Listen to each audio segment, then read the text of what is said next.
नमस्कार दोस्तों, मैं हूं सीमा बुरा।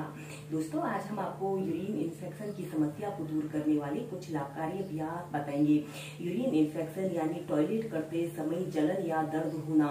जो लोग टॉयलेट को बहुत देर तक रोक कर रखते हैं वह लोग यूरिन इन्फेक्शन का शिकार जल्दी ही होते हैं, क्योंकि टॉयलेट में मौजूद बैक्टीरिया हमारे शरीर में जमा होकर संक्रमण पैदा करने लगते हैं, जिसके कारण टॉयलेट करते समय जलन या दर्द होना, प्राइवेट पार्ट में खुजली होना जैसे अनेकों लक्षण दिखाई देते हैं। दोस्तों, इस समस्या के होने के अनेकों कारण है। इसका मुख्य कारण टॉयलेट को रोक कर रखना और स्पाइसी फूड का सेवन करना और एंटीबायोटिक दवाइयों के अत्यधिक इस्तेमाल करने के कारण और शरीर में पानी की कमी के कारण, और जो लोग व्याधि विशेष की स्थिति में, जैसे जो लोग शुगर के रोगी होते हैं, उन लोगों को भी यूरिन इन्फेक्शन की समस्या उत्पन्न हो जाती है। और गंदी टॉयलेट सीट का यूज करने के कारण भी अक्सर यह समस्या उत्पन्न हो जाती है। इस समस्या को दूर करने के लिए आप योगासनों का सहारा ले सकते हैं। आइए देखते हैं कि यूटीआई यानी कि यूरिनरी ट्रैक्ट इन्फेक्शन की समस्या को दूर करने वाले अभ्यासों को कैसे प्रैक्टिस किया जाता है। इस समस्या को दूर करने के लिए आप दिन में कम से कम 3 से 4 लीटर पानी नियमित पिए, क्योंकि पानी यूरिन इन्फेक्शन की समस्या को दूर करने का सबसे बेहतरीन माध्यम है। इसमें सबसे पहला अभ्यास हम करेंगे बटरफ्लाई पोज। आपने ऐसे ही दंडासन की पोजीशन पर ऐसे कमर गर्दन बिल्कुल सीधी करते हुए ऐसे बैठ जाते हैं और फिर अपने दोनों पैरों के तलवों को ऐसे आपस में मिला लेते हैं और ऐसे अपने हील को ऐसे अपने पेल्विक एरिया के समीप ऐसे लाने की कोशिश करते हैं और कमर गर्दन बिल्कुल सीधी करते हुए आपने ऐसे अपने घुटनों को ऊपर करना है और ऐसे अपने घुटनों को जमीन पर स्पर्श कराने की कोशिश करना है। ऐसे ही इस बटरफ्लाई पोज को आप कम से कम 2 मिनट तो जरूर प्रैक्टिस कीजिए।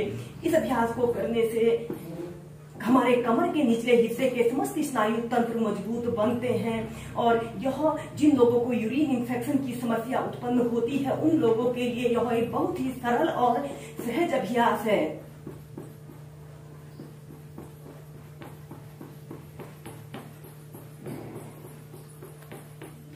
अब हम करेंगे सुप्त बद्ध कोणासना।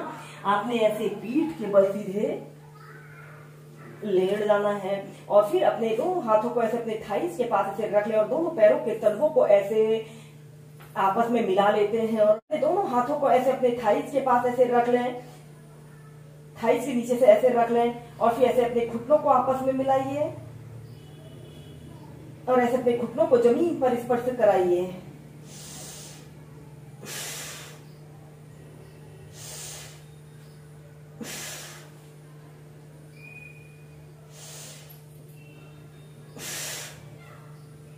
ऐसे ही लंबे गहरे श्वास प्रश्वास के साथ इस सुप्त बद्ध कोणासना को आप कम से कम 2 मिनट तक प्रैक्टिस कर सकते हैं, या फिर आप ऐसे ही एक आरामदायक अवधि के लिए जितनी देर आप ऐसे रह सकते हैं ऐसे ही इस अभ्यास को कीजिए। और फिर ऐसे अपने दोनों पैरों को सीधा कर लेते हैं। इसके बाद हम करेंगे सेतु बंधासना। अपने दोनों घुटनों को ऐसे मोड़ लेते हैं और अपने दोनों हाथों से ऐसे अपने टखनों को पकड़ लेना है। श्वास अंदर भरते हुए ऐसे अपने शरीर को ऊपर को उठा लेते हैं। 30 सेकंड तक ऐसे ही रुकते हैं, श्वास छोड़ते हुए नीचे, श्वास अंदर भरते हुए ऐसे अपने शरीर को ऊपर की तरफ उठाइए, श्वास छोड़ते हुए नीचे। ऐसे ही इसे अप डाउन करते हुए आप कम से कम 5 से 6 बार कीजिए और फिर इसी के बाद इसी में आप सेतु बंधासना की नेक्स्ट वेरिएशन को भी प्रैक्टिस कर सकते हैं। ऐसे अपने दोनों हाथों को ऐसे अपने कंधों के पास रख ले या फिर अपने दोनों हाथों को ऐसे अपने बाजू को ऐसे अपने कान के पास सटाते हुए ऐसे अपने ऊपरी शरीर को ऐसे ऊपर की तरफ तानते हैं और ऐसे श्वास अंदर भरते हुए ऐसे अपने शरीर को ऊपर की तरफ स्ट्रेच करें।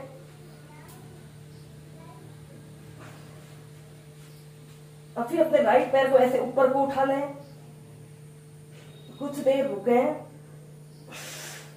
फिर नीचे, फिर दूसरे पैर से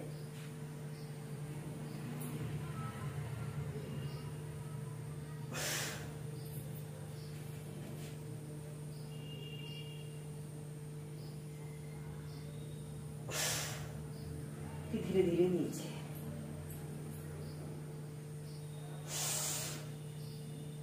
ऐसे अपने शरीर को ऊपर को उठाइए, श्वास अंदर भरते हुए ऐसे अपने पैर को बिल्कुल सीधा करते हैं।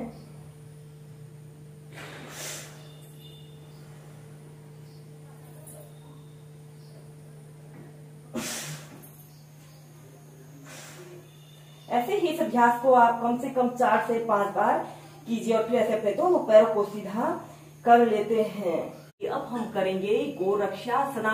इसे करने के लिए आपने सबसे पहले ऐसे ही दंडासना पर आपने कमर गर्दन बिल्कुल सीधी करते हुए ऐसे ही बैठ जाते हैं और फिर अपने दोनों पैरों के तलवों को ऐसे आपस में मिला लेना है और फिर इसके बाद आपने अपने शरीर का समस्त भार अपने पंजों पर ऐसे रख लेना है और अपने हील पर आपने बैठ जाते हैं। इस अभ्यास को आप तभी करें जब आपके शरीर में पर्याप्त फ्लेक्सिबिलिटी और स्ट्रेंथ हो। शरीर का समस्त भार अपने पंजों पर ऐसे रखना है और ऐसे अपने हील के ऊपर ऐसे बैठ जाना है और अपने शरीर का ऐसे बैलेंस बनाने की कोशिश कीजिए। ऐसे बैलेंस बनाने की कोशिश करें और अपने दोनों हाथों को ऐसे अपने घुटनों के ऊपर रख लेते हैं, कमर गर्दन बिल्कुल सीधी करते हुए। कम से कम 30 सेकंड तक रुकने की कोशिश कीजिए और फिर दोनों हाथों को ऐसे अपने नाभि केंद्र के पास रख सकते हैं